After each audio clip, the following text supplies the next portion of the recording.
Ahora sí.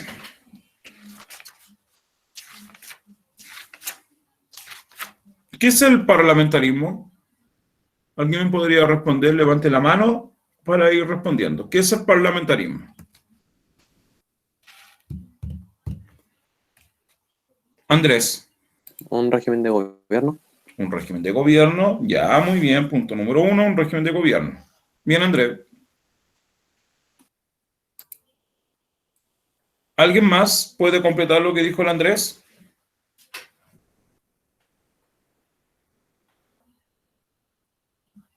El parlamentarismo, entonces, ya nos dijo el Andrés acá que es un régimen de gobierno. ¿Qué más podemos completar?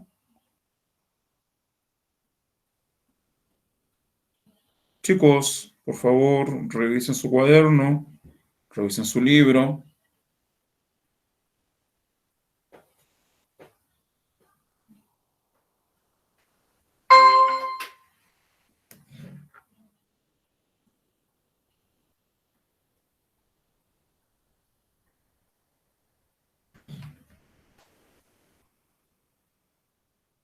¿Qué más, chicos? ¿Qué más podemos hablar del parlamentarismo? Chicos, acá la idea es que ustedes también cooperen en el desarrollo de la clase.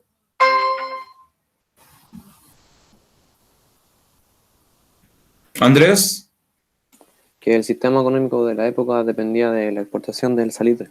muy bien, el sistema económico depende del salitre, ya, pero sigamos completando, muy bien, Andrés, lo que me estás diciendo, pero sigamos completando el régimen parlamentarismo. ¿Qué es el parlamentarismo? Ya tú me dijiste que es un régimen de gobierno. ¿Qué más? ¿Qué más? ¿Quién manda a quién? ¿Quién tiene injerencia sobre qué otro poder? Andrés. Que el poder legislativo estaba por encima del ejecutivo. Muy bien, a eso queremos llegar. Esto bien parece una clase entre el profesor y Andrés, pero bueno. Tiene que ver a eso más que nada, chiquillos. A que el régimen parlamentarista en nuestro país, o el parlamentarismo de la chilena, significa que el poder del poder legislativo está por sobre el poder legislativo. Y tiene como recurso número 1 el salitre. Pero esto lleva a algunos cambios. Esto lleva a algunos problemas económicos que se va a denominar cuestión social. Entonces, segunda pregunta. ¿Qué es la cuestión social? ¿O a qué llamamos cuestión social? Fue una revolución del obrero hacia el gobierno. Ya, muy bien. Fernanda, recuerda que tienes que levantar la mano para hablar. Disculpe, profe. Constanza, Que yo recuerde, la cuestión social era un conjunto de problemas tanto económicos, sociales o religiosos que ocurren dentro de un país. ya, religioso o Va, social, económico y va social, cultural. va social, Eh, económico y cultural. Ahí sí. Exactamente. Religioso no, porque nos vamos a dejar a un lado un ratito. Constanza, dime de nuevo. No, perdón, es que quería apagar el micrófono y levanté la mano de nuevo. Ah, ya, no te preocupes. Entonces, la cuestión social, tal como decía la Constanza y tal como decía la Fernanda, tiene que ver con los problemas sociales que ocurren. ¿A qué clase? ¿A la clase trabajadora o la aristocracia? Trabajadora. Fernanda, Perdón. A los obreros, la clase baja. a la clase baja, a los trabajadores. Ujú. ¿Ya? Muy bien, Fernanda. Entonces, esa es la cuestión social. Y con eso es lo que tenemos que tener, ojo, chiquillos, ojo, ¿con qué? Que esos problemas sociales, económicos, políticos, culturales, se va a dar en las clases bajas. ¿Y en qué sentido? ¿Qué problema tienen las clases bajas, las clases trabajadoras durante este periodo que hemos visto? Con el periodo de la cuestión social. Andrés, Que eran pagos por un sistema de fichas. ya, un número 1, pagado por sistema de ficha en la salitera. Bien, ¿algo más? ¿Cómo era la vida de las personas? Tenían malos. ¿Cómo se dice? Eh, ¿Cómo se dice esta palabra? Como malo estado de vida, ¿cómo se decía? Ya, tienen un mal estado de vida. Ya, está bien esa palabra, vamos a utilizarla igual. ¿Qué más? ¿Qué más, chico? Benjamín, Eran sobreexplotados. era sobreexplotado, muy bien. ¿Qué más? Constanza, ¿Cuál era la pregunta, profe? aquí llamamos cuestión social. ¿Cuáles son los problemas que tiene la clase baja? Ya mencionaron lo de la vivir en conjunto. ¿Y cómo se llama ese conjunto? Ah, Andrés, se me olvidó. no te preocupes. Andrés, Que también era por un problema de cómo era la subida del impuesto de la carne. ya, no, esa es una respuesta a la cuestión social, es que eso son las huelgas. Eso todavía no. Fernanda, Sobre los salarios que eran muy bajos y que le pagaban con fichas, por lo cual no ya, tenían la oportunidad de comprar en otras partes que no fueran los lugares de los ricos. Y también sobre las aglomeraciones que habían en las ya, muy casas, que bien. muchas personas vivían en un mismo lugar y más de 15 personas en una misma casa. La poca higiene y la Hacinamiento, enfermedad, hacinamiento, la poca higiene y las exactamente. enfermedades que se transmitían en esos lugares con poco espacio y con poca ventilación. M- Muy bien, Fernanda. Entonces, aquí lo que nos dijo Fernanda, chiquillo, es el complemento a la pregunta que estoy haciendo. ¿Cómo vive la gente? Aquí llevamos cuestión social. En primer lugar, chiquillos, vamos por partes. La cuestión social es el conjunto de consecuencias sociales, laborales e ideológicas que trajo la industrialización y la urbanización. ¿Hacia quiénes? Hacia los trabajadores, hacia la clase baja, hacia el proletariado. ¿Por qué? Porque en el norte se le pagan con fichas, pero después ellos terminan de trabajar allá en el norte, en las salitreras, y se van a las ciudades y le empiezan a pagar con dinero, un dinero escaso, muy poco dinero. Por lo tanto, la gente se tiene que ir a vivir a ranchos, a cuartos redondos y a conventillos, tal como decía la Fernanda, en donde la salubridad, la atención médica y el hacinamiento es escaso. Si nos damos cuenta en el documento número 5 de la página 21,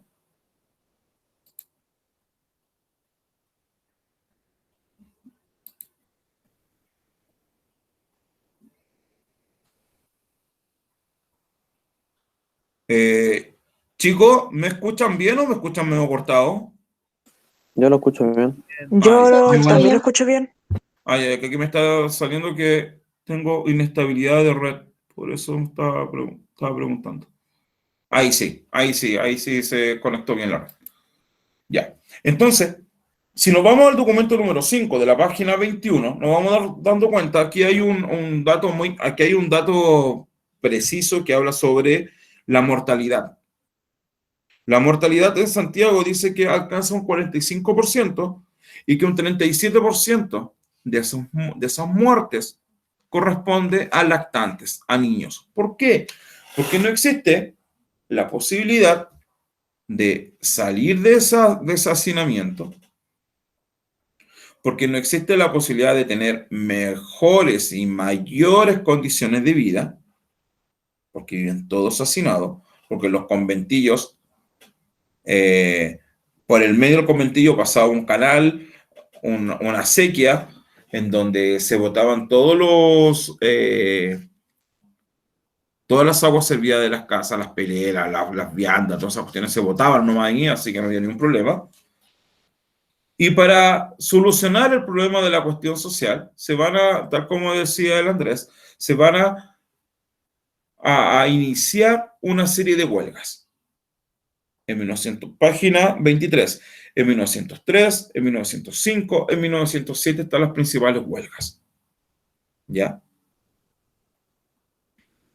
La huelga de 1907 en Iquique fue una de las más, donde existe un mayor registro, específicamente en la Escuela Santa María de Iquique, en donde fueron acribilladas, asesinadas miles de personas simplemente por pedir el cambio de forma de pago, que ya no se le pague más con fichas, porque recuerden que ese sistema de fichas consistía en que se le pagaba a una persona, se le pagaba por su trabajo, pero ese trabajo era a través de fichas. Y las fichas solamente la pueden cambiar en el lugar donde trabajan. No la pueden utilizar en otra parte. Y es así como nace en nuestro país el anarquismo y el socialismo. Existen ideas del anarquismo, existen ideas del socialismo. Una vez que ya vimos esto, chiquillos, tenemos que ver cómo es el poder político en el periodo parlamentario, que es la materia de hoy. En primer lugar, tenemos que ver que en la página 25 tenemos el documento número 1, que nos habla que existe una alianza liberal y una coalición conservadora. En la alianza liberal están los anticlerical, que son aquellos que están a favor de que la Iglesia Católica deje de tener injerencia, se deje de meter en los asuntos del Estado. Y el partido político eje es el partido radical, como su nombre lo indica, radical, hacer cambios radicales en la sociedad. En cambio, la coalición conservadora es un partido clerical, es un partido en donde se exige que la Iglesia Católica sí esté presente, sí tenga injerencia en los asuntos del Estado. ¿Quién es el partido político eje? El partido conservador. Pero ojo, ¿quiénes son los que dominan estos partidos? Es la oligarquía chilena. Son ellos los que van a conformar alianzas electorales. La oligarquía, aquellas personas que tienen plata, aquellas personas que tienen dinero, que tienen tierra, que tienen estudio. Y tenemos por un lado la corriente conservadora católica o social cristianismo, que está asumida. Fernanda, disculpa, tiene la mano alzada, dígame. Profe, tengo una duda. Dime. ¿Qué es clasista? ¿Qué es qué? Clasista. ¿A dónde lo dije? No, es que tengo la duda porque oí que clasista era lo mismo que las personas ay, las personas ricas. No. Clasistas son aquellas personas que... Es una definición bien rara. Te la voy a dar textual para no equivocarme, ¿ya? Deja buscarla aquí en mi diccionario. Y de ahí lo vamos a ir viendo paso a paso. Clasista. Constanza, dime. Por lo que tengo entendido de clasista es como lo mismo que el racismo, pero creo que es del negro juzgando al blanco, creo, o no, no sé, algo así era. No, ese es racismo. El Ah, clasismo son lo que denota, dice acá, hace referencias sociales a su clase social. O sea, yo si pertenezco a la clase alta voy a decir acá, no soy de la clase alta, ustedes son de la clase baja. ¿Ya? ¿Me van entendiendo un poquito? Es bien complicado esto, tiene que ver con la forma en que se manifiesta la sociedad de la época. La clase alta, muy en periferia, allá arribita, bien arriba, y la clase trabajadora, bien abajo. Existe una pugna, una lucha entre ellos, ¿ya? Que posteriormente se va a denominar como lucha de clase. Entonces, chiquillos, el clasismo tiene que ver con la forma en que una persona de clase baja o de clase alta pelea o combate con alguien de clase distinta. Nada más que eso. ¿Ya? Entonces, como estaba diciendo, la corriente conservadora católica o social cristiana va a ser asumida en parte por el Partido Conservador. ¿Y va a ser basada en qué? En la encíclica Rerum Novarum del Papa León XIII. ¿Qué va a proponer la encíclica Rerum Novarum? Va a proponer beneficio económico y la organización de agrupaciones católicas. ¿A través de qué? A través de acciones caritativas y el trato justo de los empresarios a sus trabajadores. Eso es lo que quiere decir la corriente conservador católica. En cambio, la corriente liberal laica, el mismo nombre lo dice, laica, fuera la iglesia, fuera la religión. Dice que las desigualdades que están en nuestro país es consecuencia del liberalismo económico en Chile. El Estado va, según esta corriente liberal laica, el Estado debe adoptar un rol para mejorar la calidad de vida de los trabajadores. Aquí nace el Partido Radical, porque según lo que estamos viendo, chiquillos, esta corriente liberal laica le echa la culpa, si podemos decirlo de alguna forma, 100% al liberalismo económico que está imperante en nuestro país, donde lo único importante es el aspecto monetario. En cambio, la corriente socialista planteaba que la cuestión social era el resultado de la explotación de las clases trabajadoras.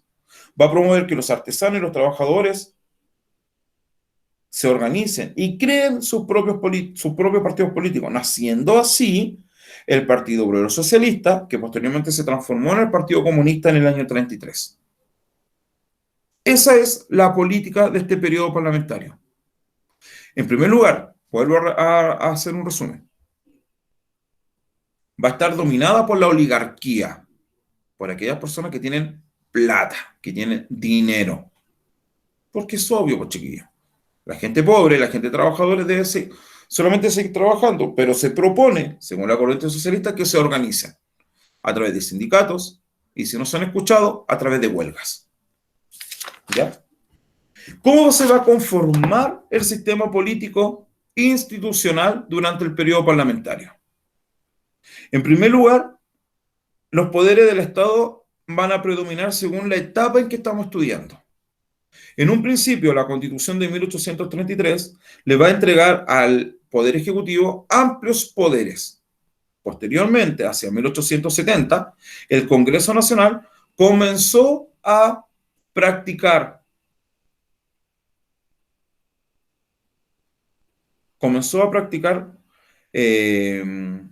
bases de cómo el Congreso Nacional va a estar sobre el sistema presidencialista, sobre el Poder Ejecutivo, naciendo así el parlamentarismo a la chilena. ¿Y a través de qué parte? ¿A través de qué leyes el Congreso va a estar sobre?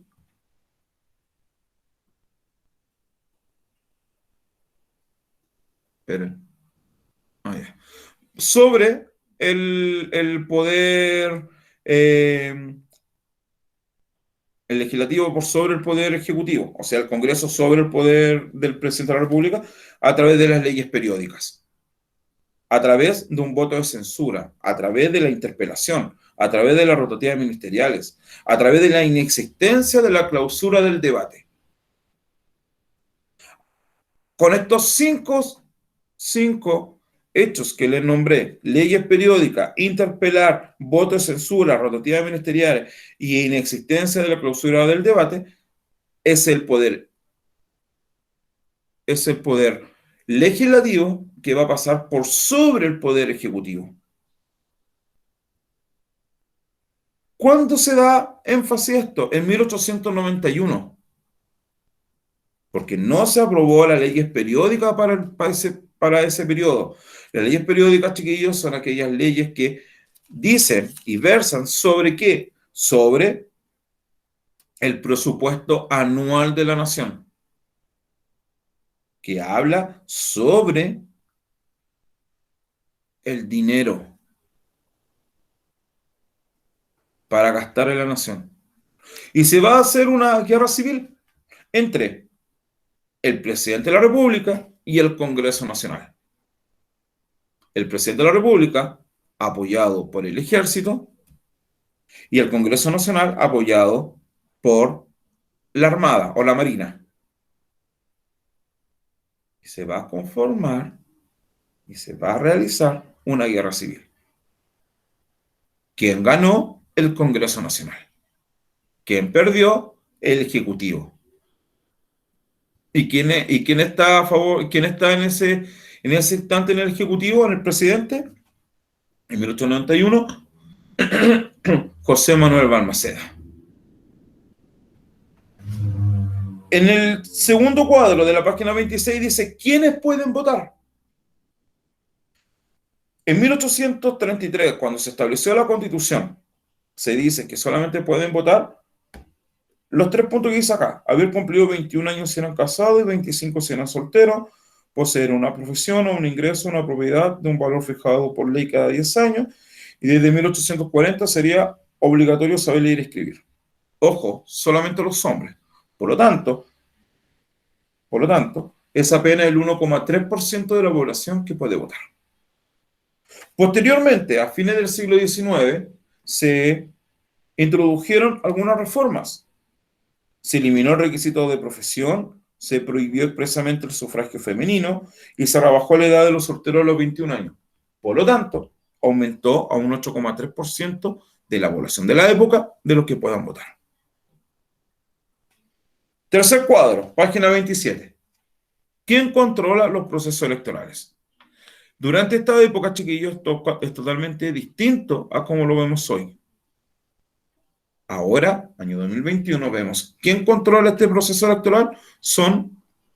Es el servicio electoral a través de los tribunales del calificador de elecciones. En esa época no, en esa época lo hacen los municipios. ¿Y qué va a llevar a esto?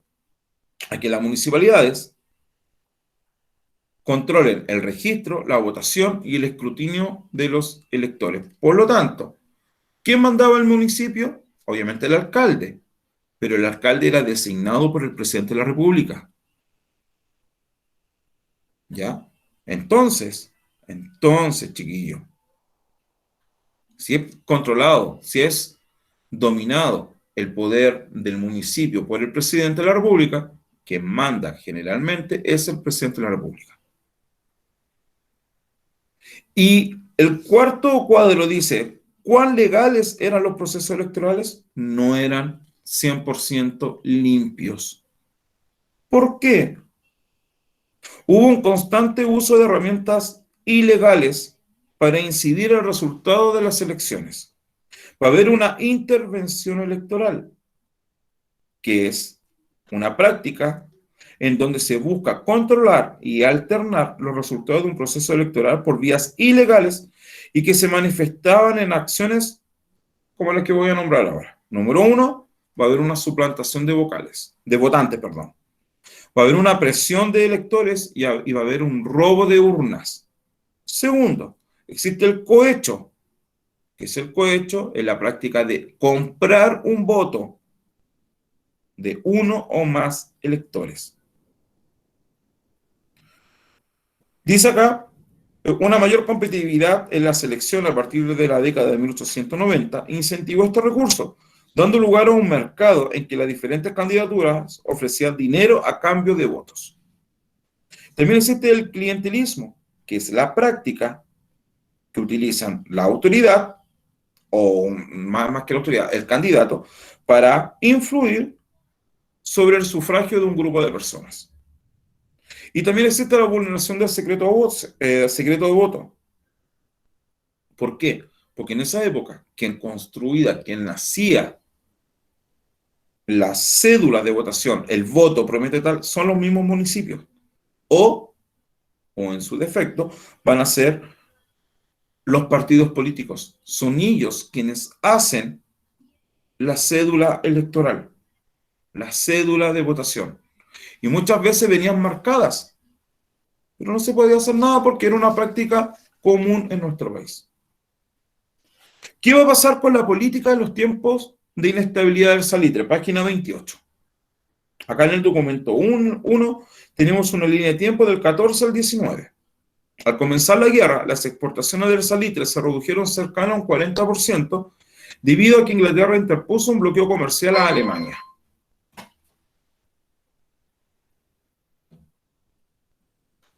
¿Ya? ¿Qué va a pasar acá? Y obviamente los barcos mercantes no vienen a nuestro país a comprar salitre porque está el peligro de posibles ataques. Estamos, chiquillos, a punto de iniciar la guerra. Constanza, dime. Yo opino que obviamente no van a venir a comprar si están por empezar una guerra y están en peligro y todo. Sí. Sí. ¿Qué más? ¿Sigo? Sí, pues siga, pues, ¿qué más? ¿Qué más? Ah, no, eso no me iba a decir. Ah, sí, pues, está muy bien lo que dice su compañera. Existe el peligro de que de que se va a hacer esta guerra a través, los barcos no van a venir a comprar porque lo pueden derribar, los barcos lo pueden hundir.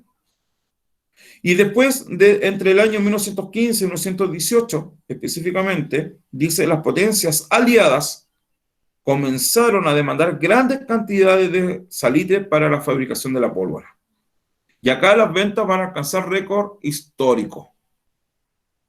Y en 1919, tras el fin del conflicto, el valor de las ventas cayó alrededor de un 75%. Inglaterra y sus aliados habían quedado con mucho stock en sus bodegas de salitre.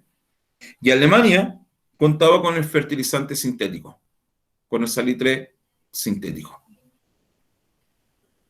¿Qué quiere decir esto, chiquillos? Van a haber altos y bajos, tanto en la parte económica como en la parte social. ¿Ya? Va a haber inestabilidad laboral. Van a haber cesantías y de repente no va a haber tanta cesantía. ¿Ya? ¿Qué quiere decir esto? Que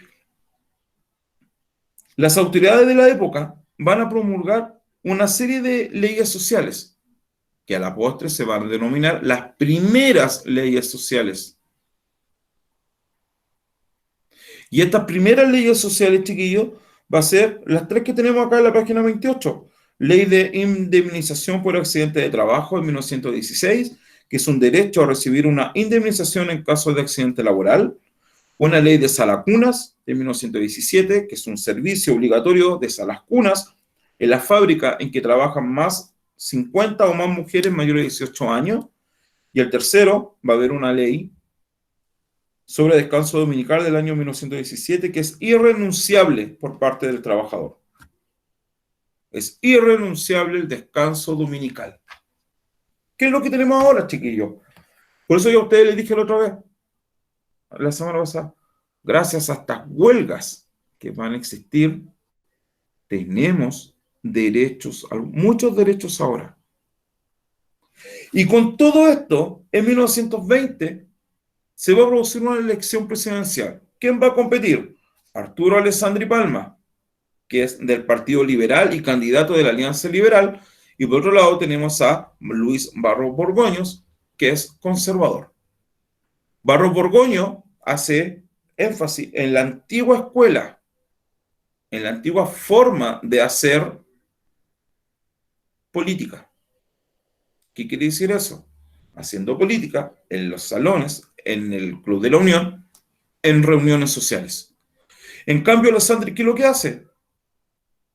Alessandri, acá, chiquillo, es sumamente cambiante.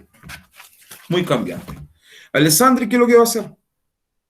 Se va a las grandes ciudades, se va a los puertos, se va a la salitrera, va a apelar a su chusma querida, como él le decía a la clase trabajadora. Es el primer candidato que hace una campaña electoral propiamente tal. Es el primer candidato que le va a pedir el voto a la clase trabajadora. Es el primer candidato que le va a pedir el voto en los puertos a a la incipiente clase media. Alessandri ya en el año 1915 había sido elegido senador por la región de Tarapacá, y por eso viene su nombre, el León de Tarapacá, porque cuando decía que cuando él hablaba, el resto, wow, decía, oh, qué bonito habla Alessandri, como un león, como un rugido. Pero ¿qué va a pasar? Miren, veamos el documento 3, algunas postales de la izquierda de Alessandri tras ser elegido presidente de la República. Dice, en la primera, Rancagua, en 28 de octubre de 1920. La segunda, en Iquique, el Mercurio, 22 de noviembre. En ambas nos damos cuenta que la gente lo va a esperar a Alessandri. Alessandri es nombrado presidente gracias al sentir popular. Si no hubiera sido por ese sentir popular, si no hubiera apelado a la popularidad, si no hubiera apelado a la forma de hacer campaña, Alessandri no hubiera ganado. Hubiera ganado Barros Borgoño.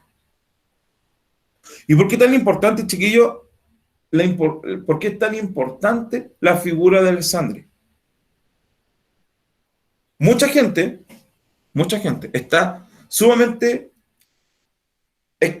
expectante, tiene grandes expectativas por Alessandri, pero se vieron frustradas. ¿Y por qué se van a ver frustradas? Por distintos métodos. El más importante es que las iniciativas del Poder Ejecutivo van a quedar entrampadas, van a quedar detenidas en el Congreso Nacional. Entonces, la situación de los sectores populares y de la clase media tampoco mejoraba, costó que mejorara. Y la competencia del salitre natural chileno y el salitre sintético de Alemania va a llevar a una pugna. ¿Entre qué cosa? Entre, o sale más barato hacer un salitre sintético en laboratorio en Europa, en Inglaterra, en Alemania, donde sea, o venir a comprar salitre en Chile. Obviamente sale mucho más barato hacerlo en laboratorio. Entonces, esta situación del salitre sintético hizo que muchas salitreras cerraran. Se cerraron las salitreras. ¿Y qué va a llevar a eso? A que muchas de esas personas, yo creo que no muchas, todas las personas que viven en esas salitreras, se van a vivir a las ciudades, creando hacinamiento.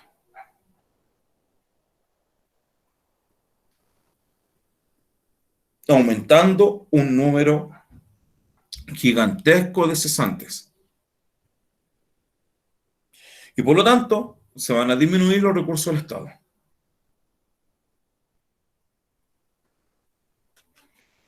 Y la clase trabajadora, ¿cómo va a ayudar a esto? A través de huelgas. En la página 30 dice, uno de los grupos afectados por la escasa capacidad resolutiva de los gobiernos de la época era la baja oficialidad del ejército. Cuando hablamos de baja oficialidad del ejército, nos estamos refiriendo a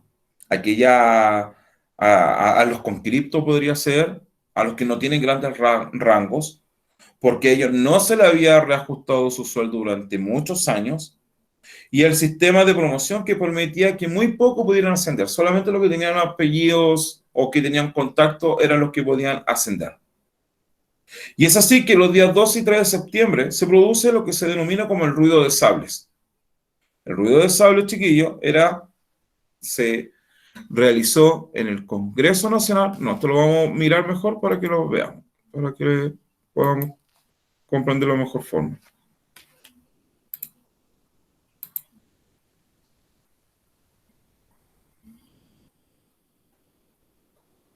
Esperen.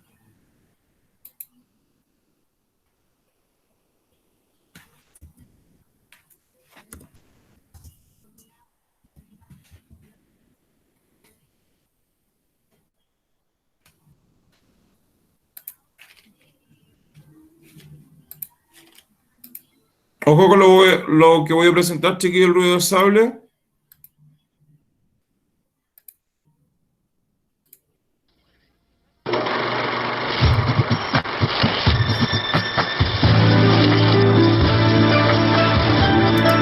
¿Se ve y se escucha? Sí. Sí. Sí.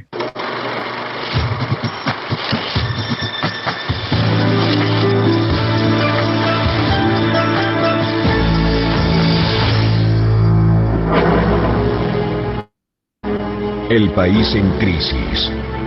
La pugna entre el Parlamento y el Ejecutivo dilata las promesas de Arturo Alessandri. 60 uniformados. ¿Se dan cuenta de lo que dijo? Dilatan las promesas de Arturo Alessandri. ¿Qué promesa hizo Alessandri durante su gobierno? Las promesas que todos los políticos hacen, que va a tratar de acabar con la pobreza, que va a tratar de acabar con la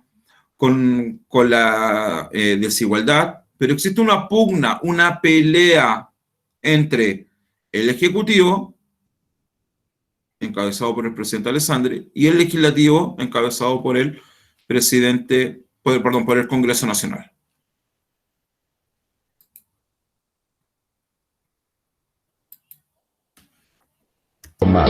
Alzarán la voz.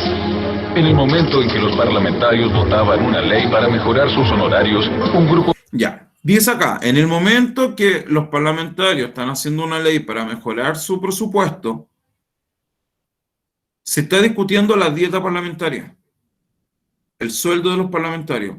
Antes de esta discusión, los parlamentarios, diputados y senadores, no cobraban, trabajaban gratis. Y ahí sí que la corrupción era enorme, más que ahora. Mucho más que ahora, chiquillos. ¿Por qué?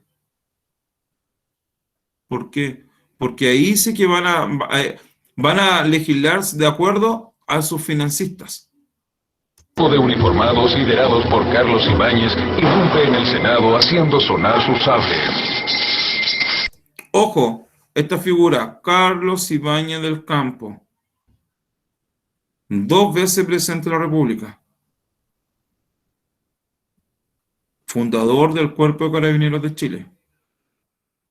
Él, junto a un grupo de oficiales, se van al Congreso Nacional cuando se está discutiendo esta dieta parlamentaria y empiezan a hacer sonar sus sables. Y les dio miedo a los congresistas porque estaba la idea hace mucho rato rondando de un golpe militar. Exigen mejores remuneraciones y nuevas leyes sociales. Y conseguirán sus objetivos. ¿Vieron lo que pedían? Simplemente mejorar las condiciones de la baja oficialidad, número 1, y número 2, leyes sociales. En una de las tramitaciones más rápidas de la historia parlamentaria, se aprueban casi la totalidad de las demandas de los oficiales.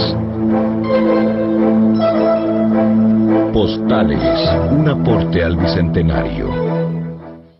Ya. Dice ahí que se van a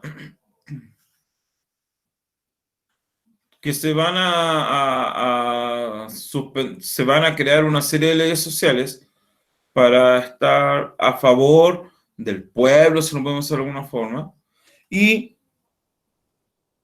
lo van a conseguir. Lo van a conseguir. En menos de 24 horas se crearon una serie de leyes. ¿Qué leyes? Ley de accidente del trabajo, jornada laboral de 8 horas, reglamento de un contrato colectivo, suspensión del trabajo infantil, etcétera, etcétera. Eso es lo que van a conseguir ellos, esa oficialidad. ¿Pero qué tenemos acá? El Alessandri, en vez de castigar a los agitadores, no le va a hacer nada, sino que nombró a representantes de las Fuerzas Armadas en distintos ministerios y envió al Parlamento como proyecto de ley un petitorio realizado por un comité ejecutivo militar que representaba al grupo de oficiales alzados. ¿Ya? En un par de horas se crean toda esa ley que les nombré. Pero ¿qué ocurre algo? Miren, esto fue el 2 y 3 de septiembre de 1924. Entre el 8 de septiembre de 1924 y el 20 de marzo de 1925, en 6 meses ocurre lo siguiente. El 8 de septiembre de 1924, militares de alto rango, preocupados por la importancia que había tomado la baja oficialidad, solicitan la renuncia de Alessandri, y Alessandri renuncia. El 9 de septiembre, o sea, al otro día, el Senado rechazó la renuncia de Alessandri, pero le concede un permiso para que se ausente del país. El día 10 de septiembre, Alessandri toma el tren hacia Mendoza y de Mendoza otro tren a Buenos Aires. De Buenos Aires toma el vapor para irse hacia Italia. El 11 de septiembre del 24, los militares que ocupaban los cargos ministeriales formaron una junta de gobierno y clausuran el Congreso. ¿Se dieron cuenta la fecha? 11 de septiembre. 23 de enero del 25, un sector de la oficialidad joven encabezado por Ibáñez del Campo depone la junta por considerarla cercana a los partidos tradicionales, forman un comité revolucionario y exigen el retorno de Alessandri. El 20 de marzo del 25, Alessandri retoma Chile como presidente de la República. Entonces, chiquillos, después del ruido de sables, la intervención de los militares en la política se fue acrecentando y su relación con el Ejecutivo fue cada vez más compleja. Alessandri, cuando vuelve a Chile, mantiene la clausura del Congreso. Va a efectuar reformas mediante decreto. Fue la única forma que Alessandri pudo gobernar. Recuerden que es el Congreso Nacional que está por sobre el presidente de la República. ¿Ya? Va a realizar una profunda reestructuración a la institucionalidad política y promulgó la Constitución del 25, una nueva Constitución, en donde se le va a quitar el poder absoluto que tiene el Congreso Nacional y pasamos a ser un gobierno, un régimen presidencialista. Sin embargo, la autonomía de Alessandri se vio limitada por Carlos Ibáñez del Campo, quien ocupaba el Ministerio de Guerra. Alessandri renuncia el 2 de octubre de 1925. Ibáñez se va a convertir en la figura máxima del país en esa época y se presenta como candidato a la presidencia. Es el único candidato. Ganó con el 100% de los votos. Y Carlos Ibáñez consideraba que el orden público era fundamental para conseguir su cometido, lo que él anda buscando. Carlos Ibáñez del Campo, chiquillo, si bien llegó al poder a través de un resquicio legal, pues solamente por ser ministro, y posteriormente después de la renuncia de Alessandri, el resto de los ministros renuncia y queda él, nadie más que Carlos Ibáñez del Campo, se convierte en vicepresidente de la República y él llama a elecciones. Es el único candidato. ¿Qué pasó con el resto de los candidatos? No existen, porque no existe la oposición. Por lo tanto, se va a convertir lentamente en una dictadura. ¿Ya? ¿Cuáles son estas medidas autoritarias que van a ser adoptadas durante el gobierno de Carlos Ibáñez? Número 1, se van a desarticular las huelgas. ¿Por medio de qué? Huelgas y otras manifestaciones públicas. ¿Por medio de qué? El espionaje. Los sapos, se lo puedo decir de alguna forma. En cada sindicato había alguien a favor del gobierno, los sapos, que van a decir tal y tal persona son agitadores políticos. Se va a conformar un Congreso compuesto por parlamentarios afectos al gobierno, o sea, un Congreso Nacional designado a dedo. ¿Ya? Tercero, va a haber un hostigamiento a los sindicatos y se van a conformar sindicatos oficialistas con las ideas de Carlos Ibáñez. En tercer punto, va a haber un hostigamiento y deportación de líderes opositores. Se los va a perseguir y se los va a deportar. Se los va a sacar de la ciudad. Principalmente a comunistas y anarquistas. Y por último, va a haber una censura y cierre de los medios de comunicación opositores o críticos al gobierno. ¿Ya? Entonces, con todas estas medidas, podemos estar hablando que Carlos Ibáñez del Campo se va a convertir en un dictador. Si bien Carlos Ibáñez del Campo nace con el ruido de sable, pero se va a convertir lentamente en una dictadura. ¿Ya? Ya, chicos, ¿alguna duda? A ver, aquí hay una pregunta. Andrés, Profe, que en una parte dice, aunque esto implicó transgredir en diferentes ocasiones la Constitución y las leyes vigentes. ¿Qué significa eso? ese con...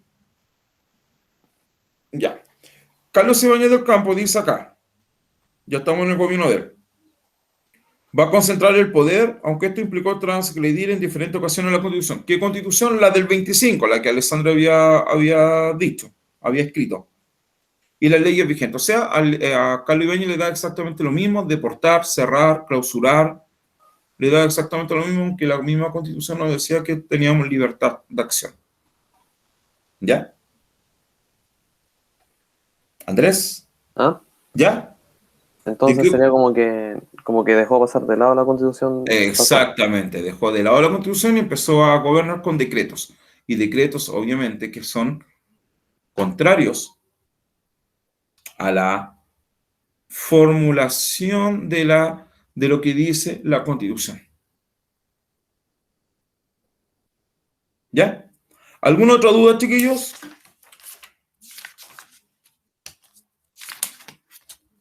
Mañana vamos a ver el último tema antes de ir a la prueba, que es la Constitución del 25. Y vamos a... Andrés, dime. ¿Qué son los sindicatos oficialistas? Sindicatos oficialistas que están acorde, que están con el gobierno. Ya. Sindicato más que nada donde el presidente del sindicato es designado por el presidente de la República o por el Poder Ejecutivo.